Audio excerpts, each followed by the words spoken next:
Okay. Good afternoon, everybody. Welcome to our Career Accelerator Speaker Series session for today.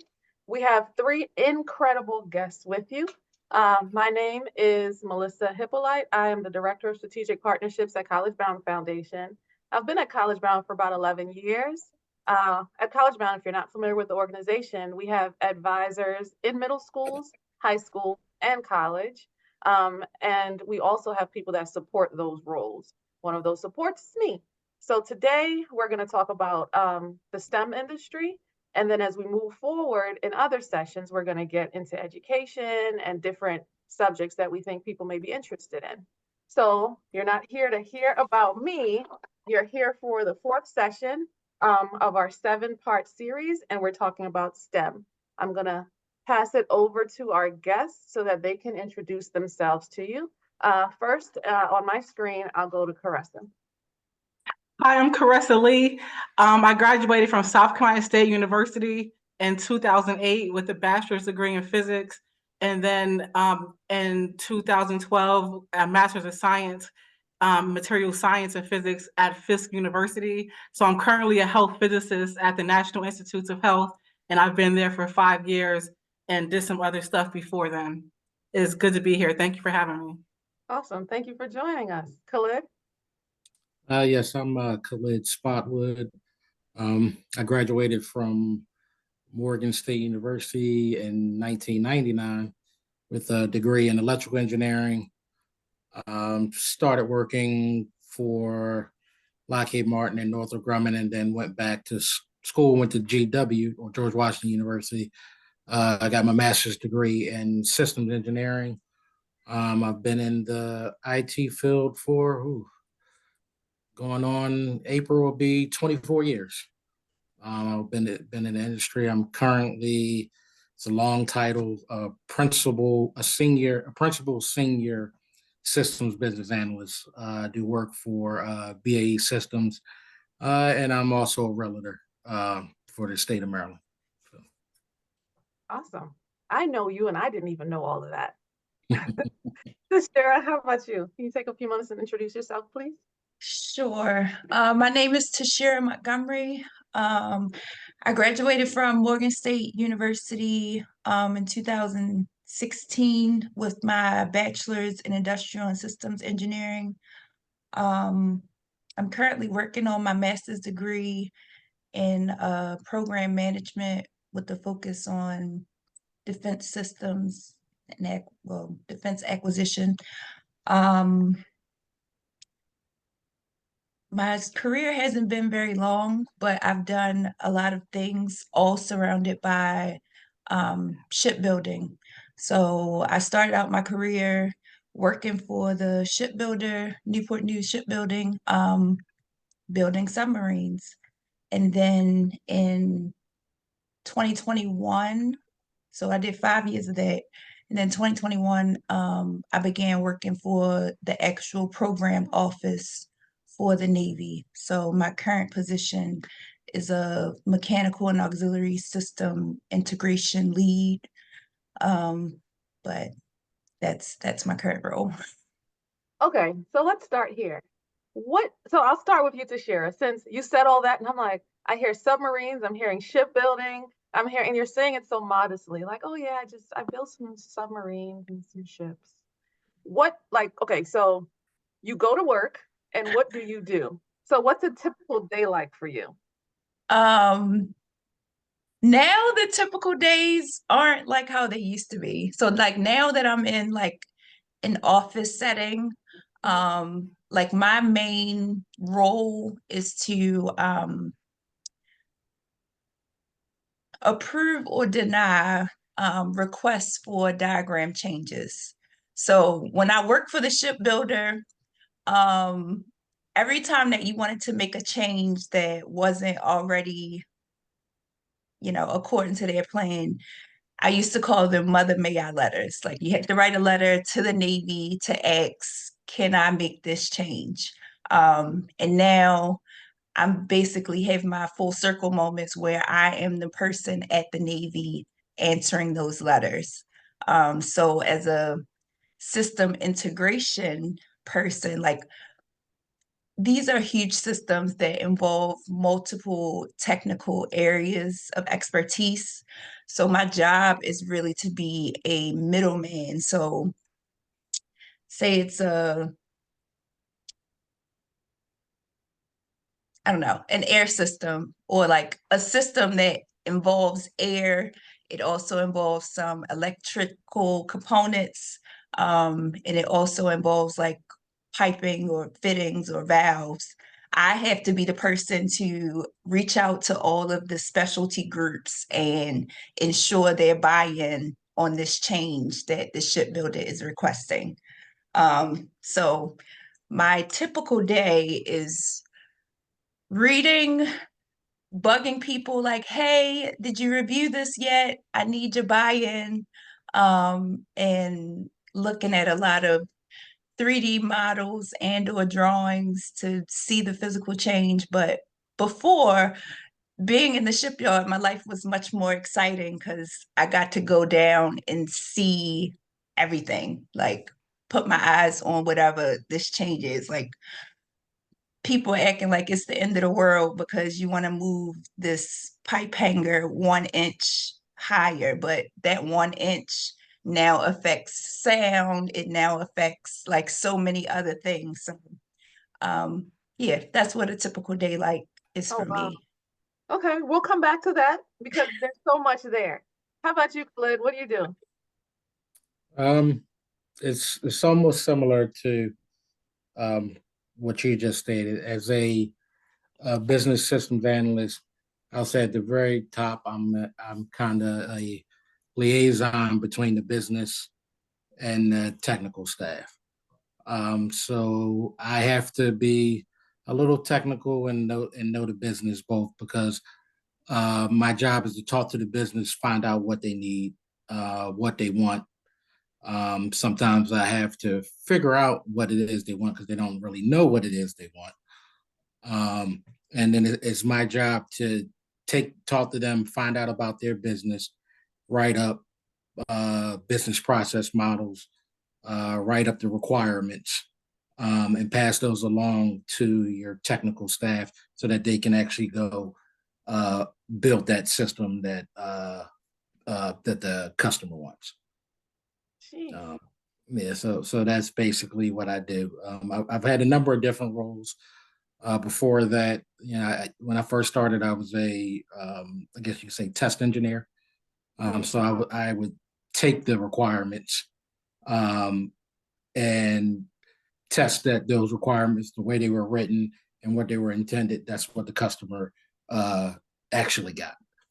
And then as I moved further and further along, now I moved into, like I said, doing the systems analyst or business analyst, which is basically analyzing the business or analyzing the system in order to help them make upgrades to them or to change them out completely. That's a lot of detail. I'm hearing a whole lot of detail, a whole lot of attention to detail. Yes, but it's also, it involves working with a lot of people. And what did you say your name was? Tashira? Yes. So like, even with her, I'm quite sure, like, I don't know everything. She doesn't know everything. So a lot of times it's me coordinating between the folks that do, so that I can get the answers. Like, tell me, does this work? How is this, if this change is happening, how does that impact you? Mhm. So that's where everybody has to come together, and you're looking at, systems within systems, and you have to see how all those things interconnect and work, because you never know what you might make. You may think, like I said, it's a slight change, but it can be a big change. It can be a rippling effect. So you have to get all the right people to the table to figure those things out. Ah, okay. Sometimes it's easy. A lot of times it's very difficult to get all those people together. So, and to weed out all the noise. Yes. The noise. Resta, how about you? Is there a typical day for you? That word typical is always, So yeah. as a health physicist, my goal is just the public safety from radioactive materials and radiation producing devices.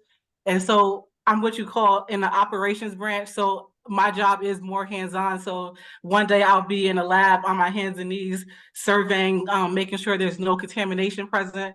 or the next day I'll just spend the whole day in the office taking my lab data and putting it into a report to show that, hey, this space is free of contamination.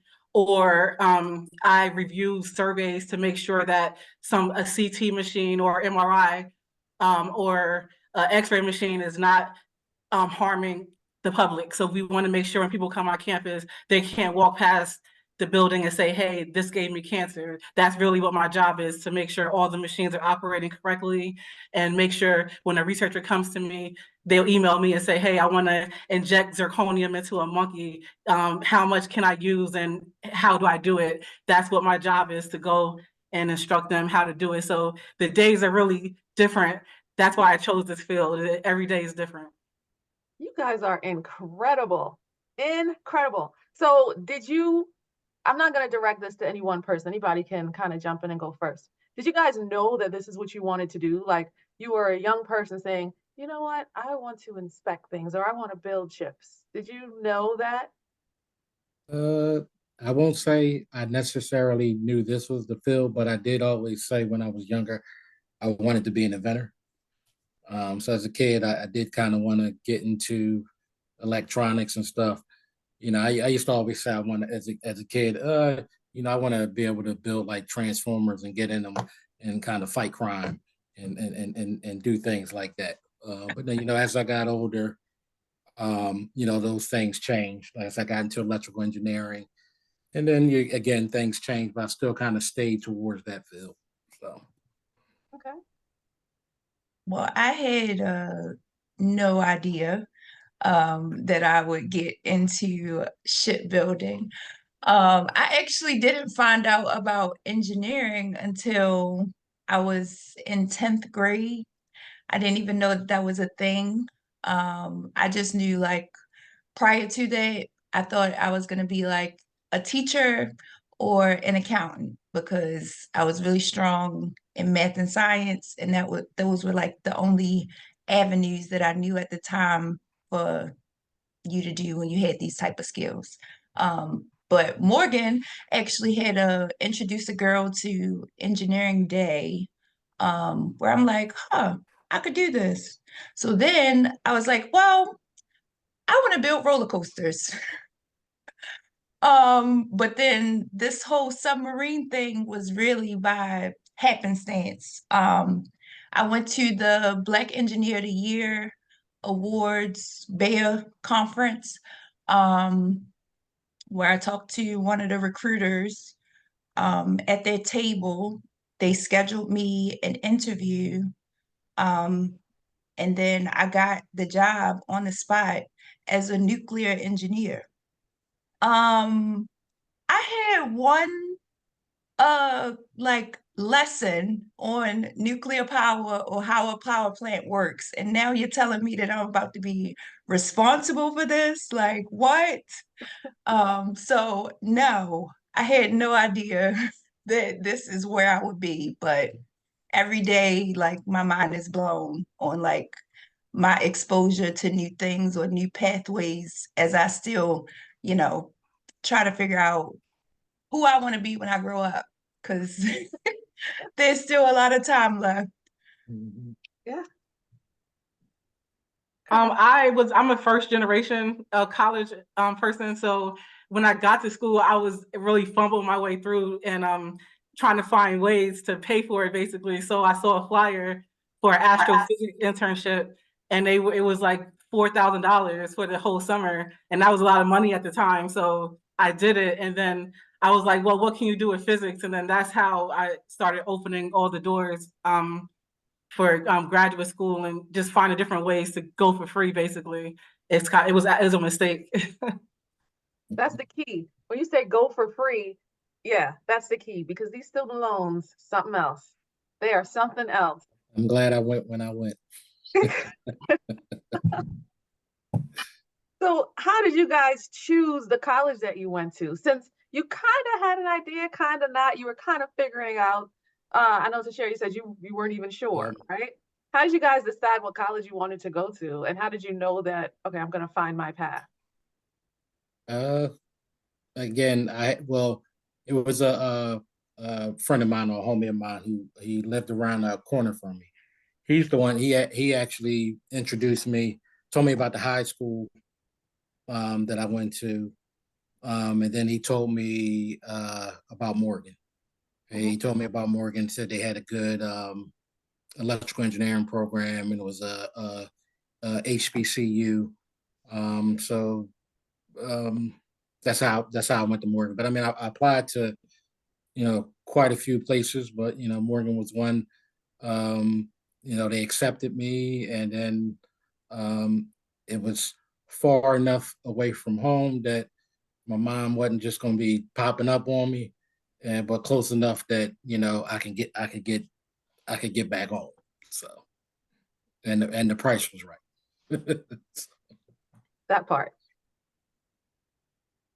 So what Um, do I, you guys, go ahead. I went, my church at the time was having, every year they went on a Black college tour, because I'm from New Jersey originally. And so every year they went on the Southern Black college tour. And then I found South Carolina State, and it was just energetic.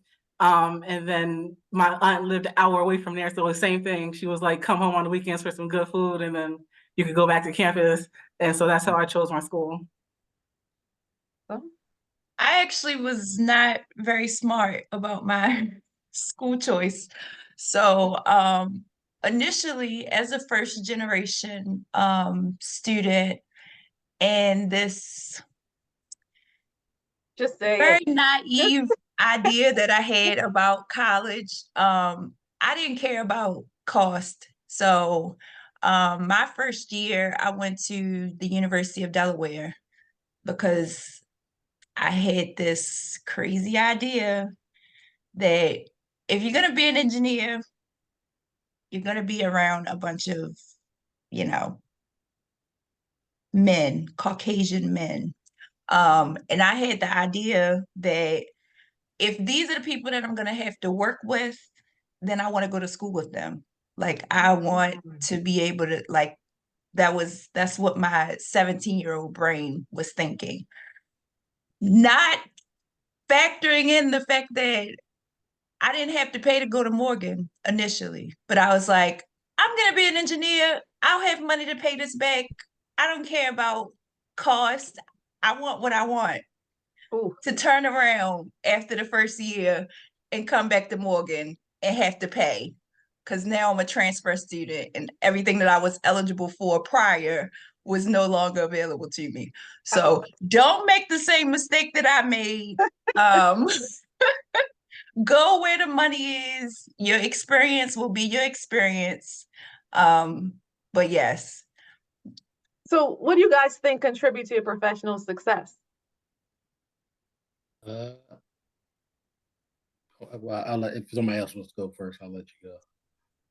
I think, like for me, I get a lot of feedback that I was just willing to travel. So initially I was able to like go travel and represent the company for conferences and research festivals and stuff like that. And just my curiosity, I think it makes me successful. And that's what STEM is to me. Really, in my department is not just physics. I work next to a geologist, a chemist, a biologist. So really you could come into my NIH and come into the building and really get hired as long as you have any degree. And so your curiosity is there to do the job well and stay atop of your field. That's how you succeed. And that's what I do really. I just try to read and stay atop of all the research and what's happening, because it's not just physics. I had to be curious about everything really. And that's what I enjoy. I had something very similar. I just said like the ability to learn and be a forever student, because in this STEM life there are always problems or nuances that come about. But I also say being from Baltimore, in our daily lives, especially if you come from a first generation household, you're faced with a lot of problems. So you're constantly problem solving. So that muscle has already been developed if you come from this particular demographic. So like that ability to figure stuff out and get stuff done is something that I feel like has really aided in my professional success, because there isn't anything that I can't do or can't figure out, like no matter what the task is at hand. Yeah, I'll say Morgan helped me out with that. I say from learning, because undergrad to me kind of it taught you to kind of to teach yourself. You always had to learn, always had to, read the books, do your research. Um, got my master's that was more focused. And I say what has helped me really professionally is knowing that I don't know something, Mm. not being afraid to say I don't know. So and having that willingness to go and learn it, because you're not going to know everything, you're not going to learn everything. Even in college, and you come out, you're not going to know the job that you're going to get. You're not going to know what it is till you get there. But it's certain basic skills that you're going to have, and you just build on that. And that's what I've done over the years. Years ago, I used to be scared. I'd have been scared to sit here and nervous talking in front of folks. But once you get used to it, and if you know what you're talking about, it comes natural. It comes easy. Then again, like I said, also the things that you don't know, you just submit to not knowing them. I know it for me, like for even jobs, that has helped me throughout to get most jobs that I've had, is to tell people what it is I do know, so that they understand. Don't ask me anything that I don't know, because hey, here's everything I know. Here's what I can do. Anything else I can learn. Yeah, yeah. Vernell in the chat said, thank you for the insight. So with that, anybody who's watching, feel free to put questions in the chat for them. I'll check from time to time just to see if anybody has any questions to ask. So feel free to drop any questions or comments or anything in the chat, or anything that you want them to address. So we're talking about college a little bit, right? Did you guys do any internships or shadows or anything like that while you were in undergrad? Because we do have some college students who are watching. So yeah, I did an internship every year from undergrad to my master's. And again, with STEM, you'll find out that it can be the pay is really well for STEM internships. There's not free, they pay you. And if the more advanced you are, the more your pay is for the summer.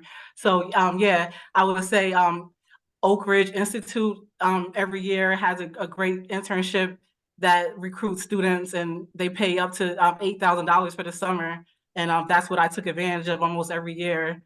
And then I did one for Medical University of South Carolina. That was a joint program with my school, so you just get paid throughout the year. So just stuff like that. And I was good at going in my the engineering building is where all the science was held. So I would scale the walls for posters and look for different ones the same time every year, because that's internships applications open in like April. And so I knew that's the time to go around and look. Start now. I would say start. How about you guys? Did you guys do internships too? Colette, Tashira? Yeah, yes, I did. I've done a couple internships, some that weren't even related to electrical engineering. I'd say it's good just to get out there into the business world and have that experience, because that will help you no matter the field, because they'll see that you have some type of professional experience, and you know what it's like to be working out in the real world and in the professional arena. So Okay. I had a internship that turned into a co-op opportunity. So like I would work during the summer and then still work there a couple hours during the school year. But I work for the State Highway Administration, the Office of Material Technology. So it really was a civil engineering job. So despite the fact that I was an industrial engineer, just as Khalid has said, as long as you have like experience in a office setting, a professional setting, like that really is what your biggest takeaway usually is from internship opportunities. Now, a word that came up a lot in these sessions are mentorships. People talk about mentorships and networks. Do you guys have mentors, or do you have anything like a network that you kind of tied yourself into or associated yourself with that helped you along the way? So I do. Oh, No, go ahead. So in undergrad, I joined the Health Physics Society, and I kind of stayed with that up until now, where I'm the president of my local chapter. And so, like I told, I'm really passionate about it because I stay in the company of some senior personnel in different federal agencies, so I can keep my ear to the ground and kind of get the firsthand knowledge of like any new positions opening up. And really, I just use them as mentors. Like my past president, I email all the time for questions and advice. And even when I left my last job, I still can. The president of the company kind of said, "Hey, you could email me any questions because normally you have to pay for his time, but he's like, you can call me anytime." And then I take advantage of that. I'm always the one that admits I don't know anything, and I will send an email or a text or a phone call, and I use the chapter meetings to kind of ask those questions as well. So it's not just like a social thing. I really use it as professional advancement as well. Mhm. I'll say I was. This is something that I'm actually working on um, for this year. So as I mentioned, I was in Virginia for 3.5 years, and then I did some time in upstate New York where I was there for the pandemic. So like that's really the reason that I came back home, because I was a little traumatized after COVID in the state of New York. But transitioning back to Maryland post-COVID has been a challenge for me to navigate as far as reestablishing my network and expanding. So I've been reaching out to people, but it isn't as solid as the network that I once had because of my regional change. Okay. Okay. I'm not part of any organizations, but I network with former um, former managers, former colleagues, and then even some of my former classmates at Morgan. We still keep in contact and do things. And that I will say this: what I have learned in my years is not always what you know, is who you know. Mhm. Yeah. Mhm. Who you know can get you in the door. What you know will keep you Absolutely. there.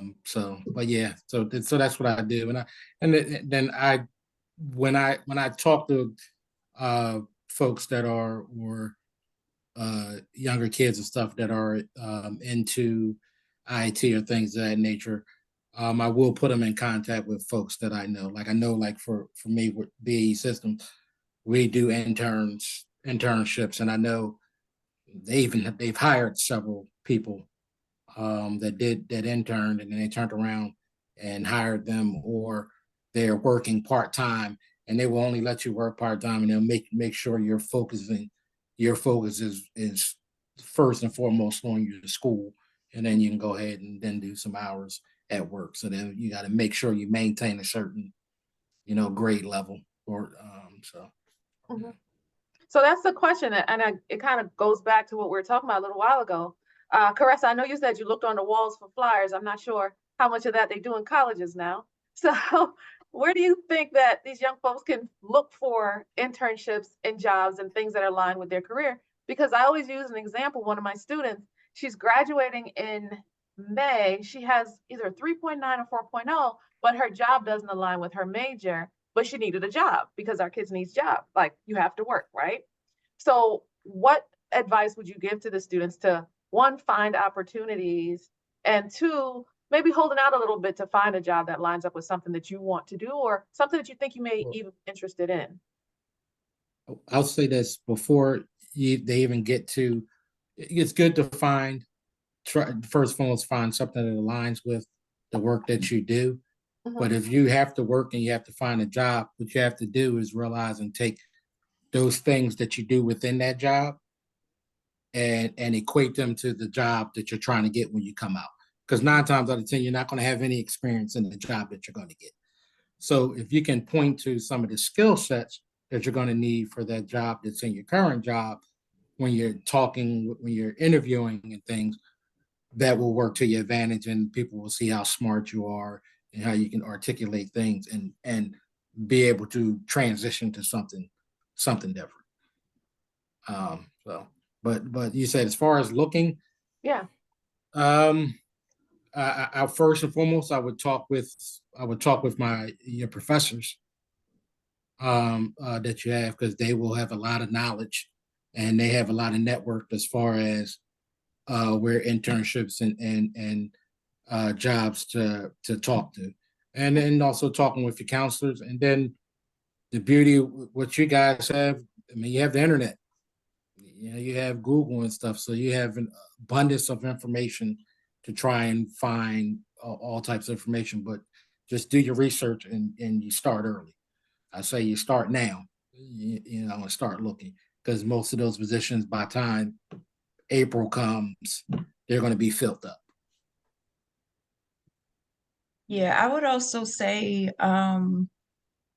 if not just your professors, like your school's support staff. So I know like at Morgan School of Engineering, we have like an office of student retention and a office of, I don't know, but they were like two ladies who were like the aunties of all the engineers, but go to them. They have the network for you to be able to bounce off of. They are the ones with their ears to the ground to who's trying to reach out and get students from the school. So if you build a relationship with those type of people who are the outward facing face of whatever your school is as far as opportunities are concerned, if you build that relationship with them, then you'll be able to have insight on that. And also check your email, because most times that is where, like, because we don't have the piece of paper where you pulling off the little slot anymore. Most opportunities are coming out in blast email. So you're getting 10, 15 emails a day. Check them, because something in there may be just the right opportunity for you. Say it Yeah, again, please. yeah, they may have an open house somewhere. Right. Mhm. So Yeah. I would add, like, for me, again, first generation, I truly was afraid. Like, I was like, I'm in school for this, and I don't know how I'm gonna what can I do to get a job? And so I had that honest talk with the department head. And of course, we know HBCUs are. That's the beauty of them, is that these people look like you, they understand you. So, I had these heart to hearts with my professors and my guidance counselor, well, not guidance counselor, but he was the department chair, because there was only 3 physics students. But I just was like, look, I need to have work. I want to get a degree in work. What can I do? And he was the one who, like you said, they know it. I would say basically there's a standard huge co-ops and internships that's just there because it's government funded. So that's going to be like your pathways internship that you can check USA jobs for every year. That's been consistent for the last 15 years that I know of. And they still give people internships that lead to co-ops and then a job. So I know people that were undergrad getting a salary. So, that's pretty consistent. But other than that, like Tashira said, your those, your department heads, they know they can basically pick up the phone and say, hey, I have this student, and put you in touch with an internship. And also, like Khalid said, like, yeah, is not gonna, you may not graduate and have it immediately there. So I took some jobs just to get a filler, and I would take the essential parts of the job and put on my resume. So yeah, it could have been, I work at an insurance company, but I was doing IT systems there, and I took that part and put it on the resume. It didn't matter. It was insurance, it wasn't STEM, but it was still something that I could take for the next job. So yeah, I love HBCUs for that reason. They really are there for you. Yep. And one other thing I would say is research the type, the field you're trying to get into. So research companies that do it and go to their websites and do their job searches, and you'll find that they'll have on their internships posted, and you can apply for them. So. Yeah. And let's not forget the career services office on campus. I know I ran into some students that didn't know where the career services office was. And all transparency, I didn't. When I was an undergrad, I didn't use career services. But now that I'm on this side of it, they do everything. And as an adult, you pay people to be these people. They do everything. And then I was first gen too, and we're like, okay, well, we don't have these fancy clothes that we need, like business professional clothes. They give you everything. They tell you what to say. They help you with your resume, and a lot of people don't use them. So in addition to finding the websites and all those and the mentor and the people to ask, like the chair said, you need a person. Like, who is your person on campus? So let me go back a little bit to Shara's comment about going to University of Delaware and her reasoning for why. And Caress is saying that in her HBCU experience, there are a lot of people there that look like her. In your current fields, for the three of you, are there a lot of people in your field that you work with that look like you? And if so, tell me about that. And if not, what do you find yourself doing to navigate those spaces? And how is that for you?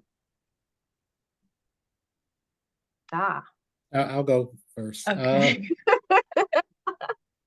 So let's see. When I first started working, there were more people. There were not a lot of people that looked like me. But I guess for me, I went to a high school that was like that, so I was used to that. Then going to Morgan, I will admit, going to Morgan, what Morgan did for me was make, and I'm referencing something I don't know if a lot of people ever watched it. It made the Cosby Show a reality to me growing up, because I grew up in Philadelphia, grew up in the inner city. You see doctors, lawyers. Didn't see that a whole lot. So going to Morgan, seeing people that look like me but that aren't like me was also good, because we're not a monolith. So it was good to go and see people that look like me, but we're vastly different, but we also have a lot of things in common. So that helped. And then going in the work field, I guess that coming from both, that helped me be able to navigate the two. And then doing the internships, that also helped to kind of understand how I have to act when I'm out working in the corporate world. And right now, I see some of us, but I see a lot of different people. What I see more now, I work with a lot more Indian people from India nowadays in the IT field. But I do see a lot of us, especially, and I think it's probably unique because of this area, because we're in the DMV. I think that makes it very unique, because in this DMV area, you're going to find a lot of us that works in this industry. Now, if you go to a lot of other places, when I've had to travel, I may be the only one. And I mean, you just deal with it. You know what you're doing, and that's the beauty. The beauty with IT is your work speaks for itself. You have to do the work. You have to show and prove. If you don't know it, eventually it's going to be found out that you don't know what you're doing. So. Okay. I guess I'll go next. So when I worked at the shipyard, it's 20,000 people. Half of that number are trades. And then maybe 6,000 are engineers. Trade population looks like me. Engineering population does not. But when I was hired, there was an initiative to have more people that look like me. So about 40 of us kind of came in around the same time. So I was able to have a group in the midst of being a vast minority in this big place. But now that I work at NAVC headquarters, I am the only one. I am forced to be 100% me.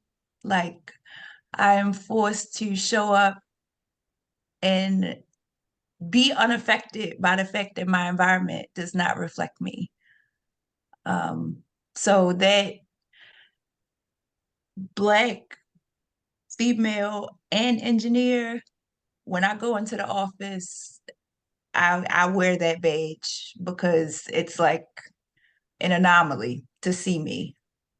It's kind of sad because I got used to it feeling like normal to see us, and then I got a reality check that it's not quite that way, really, or at least in my program. So there are more ethnicities throughout the whole NAVC enterprise, but for my program in particular, for Virginia class submarines, actually we just hired another one. Well, actually, and she's in a leadership position. So now there are two. You probably don't have a lot of women, maybe even too, though, right? More No. probably men. So actually, there are a good bit of women. But I just got another Black woman, and we actually had a moment because we both had Telfar bags as our work bags. Like, okay, we had that moment when you do the chin nod, like, but it's a thing, but it just forces you to stand in who you are and not question who you are and know that you belong and you earned it. Because half the time, the people that don't look like you be wondering how did they get to the same place that you got. And you know how hard you work, and you hear what come out of their mouths, and you're like, how on earth? But I'll digress. I'll leave it there. So my current field, like health physics, is really like a fringe industry that arose out of the Manhattan Project and all the stuff that happened after that. And so it's really white male dominated, and so it's hilarious that like I'm the president of the local chapter, but I'm the guys. We all get along. And really, I could credit that too, because if you know what you know, then that's really unimpeachable, and that's what I stand on. Really, that's what's got me by.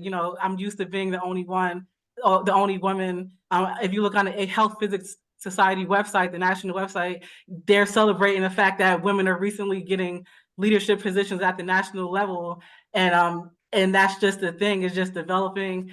And so yeah, I just take pride in that, like that. Yeah, all these professional white men, and I'm the leader. I've been a leader for the past 4 years, and it is what it is. With science, you can't go wrong with it. Like the numbers are going to be the same no matter where you go, and that's really the beauty of it all. But yeah, personalities are different and it can be different, but it's also rewarding a little bit when, you know, they come to you and say, thank you, you know, for kind of holding the torch and representing, you know, whatever the office is in a good way. And it is not based on your skin color, it's based on like who you are. But I really enjoy standing on my talent and the skill I have for what I do. But yeah, it's fun. You know, actually I did an inspection real recently and I tell my husband this all, and we started laughing because the guy, he was confounded. He was like, "Oh, you got that job," because I applied for that, and he was really confused, and it was just it tickles me to this day. Yes, I did. So we're almost, actually we have about maybe 10, 15 more minutes. I'm thinking 2 questions and I'm gonna tell you both up front so you can kind of think about the second one while you're talking about the first one. So the first one, I'm gonna ask you advice that you would give to some of the students who are watching. Again, this webinar, you may have high school students and college students, right? So that they're in various parts of their search for either college or career, or maybe they want to change their mind, they're not too sure. So I'm going to ask you for advice first, and then I'm going to ask you about the coolest thing that your job has afforded you, or something just like so cool that you want to share.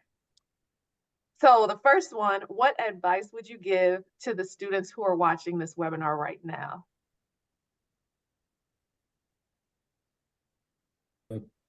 The biggest thing, advice I would give them, let me see, I guess for high schoolers, if you know what you want to do, make sure you research and find a school that's appropriate for you, and that's both academically and socially.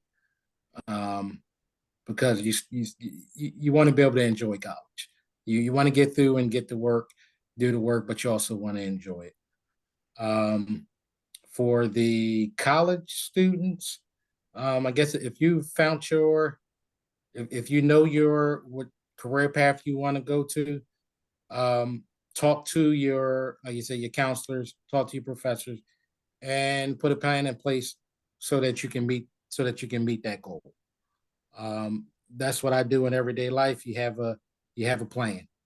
You put stuff together and you step through it, and for the most part, it will always work, or you'll be able to at least have a way to navigate it if you have a plan in place.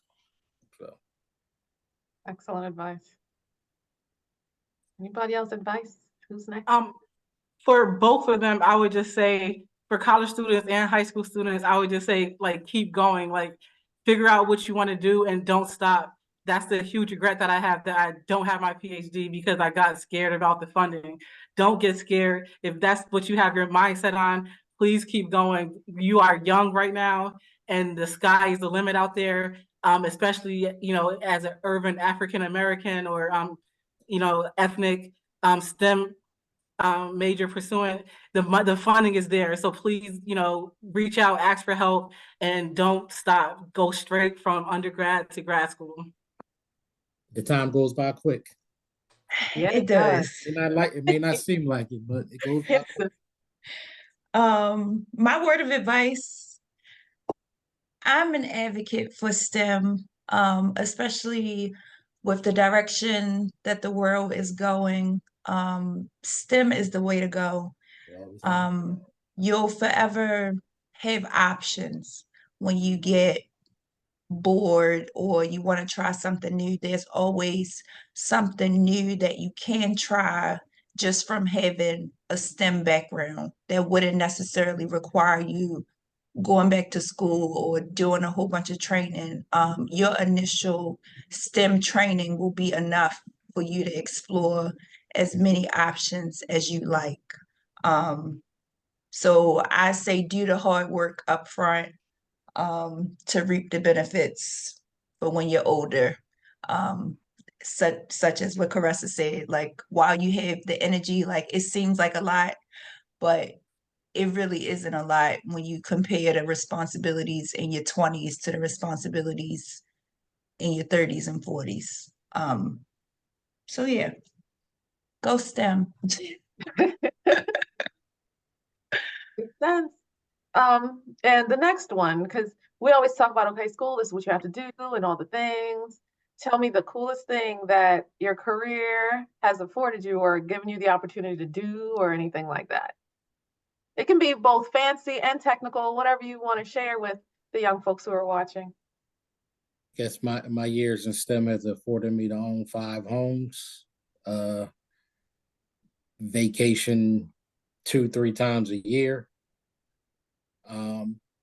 provide my 2 daughters with most of what they want or a lot of what they want. So they're very, very spoiled. It has afforded me basically to then move into real estate and do that. And then, like I said, I'm a realtor, so it has afforded me to be able to do that as well. And then also, look out for family from time to time.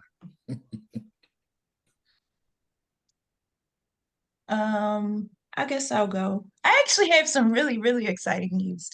So I thought, the best thing thus far was I got to be inside a reactor compartment and be in the construction process of putting these big old nodules together and I What's the mean, the reactor? accuracy, huh? What's the reactor compartment? The reactor is the power source Okay, of the ship. It thank you. is like a nuclear power plant that's floating. Okay. But I thought that was cool. But now, in a week, actually, I'm going on our newly commissioned vessel for a week, to sail from Groton, Connecticut, down to Cape Canaveral, where I'm just a passenger. But it's an opportunity for me to not have responsibilities, but I like to talk. So I can just roam the boat and talk to all of the different operators, talk about their systems, talk about their lives. So yeah, I am very, very excited about that because I thought it was something to just build the thing and be on it while it's like docked. But I'm actually going on it under its own power. Like that is the best thing thus far.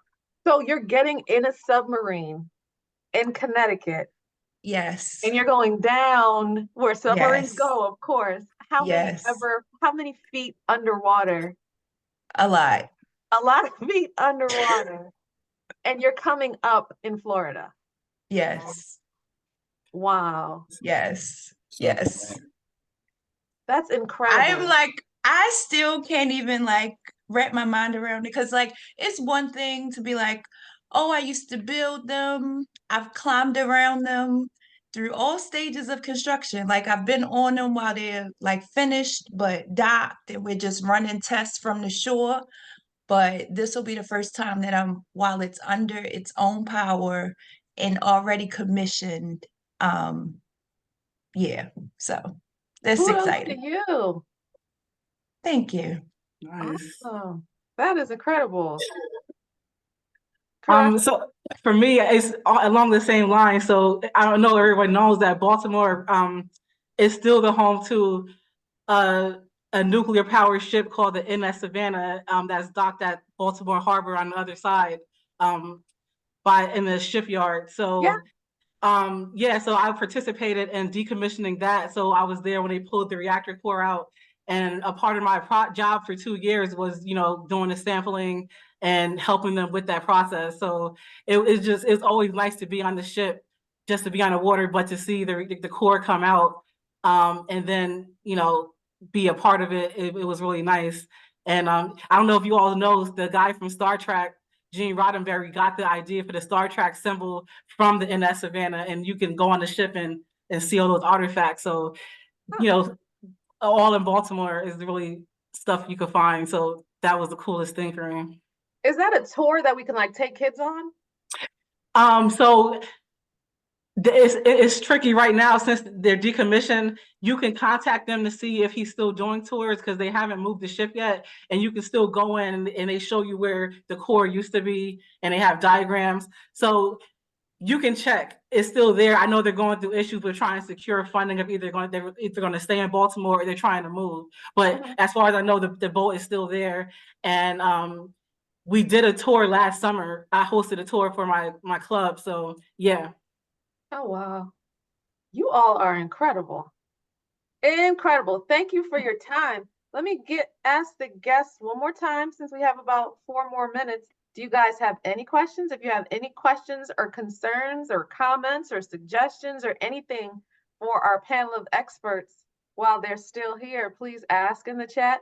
If you ask me anything about a ship or a submarine or anything that Khalid does with his systems, I'm going to tell you I don't know. So now's the chance to ask them before we end this call. I'll give it a couple more minutes. And if you guys can share, if you have any contact information that you're willing to share, if you're able to put that in the chat for any of the students that want to reach out. And that's another thing I want to say to students, because I hear this echoed a lot too in these sessions and in different circles that I'm parts of. There are always professionals in the room who are willing to help and willing to ask questions. And then they say, okay, well, call me if you have questions. Here's my email address. And nobody ever does. Do you guys find that too? Because I find that we're also willing to help people, but nobody reaches out. Yeah.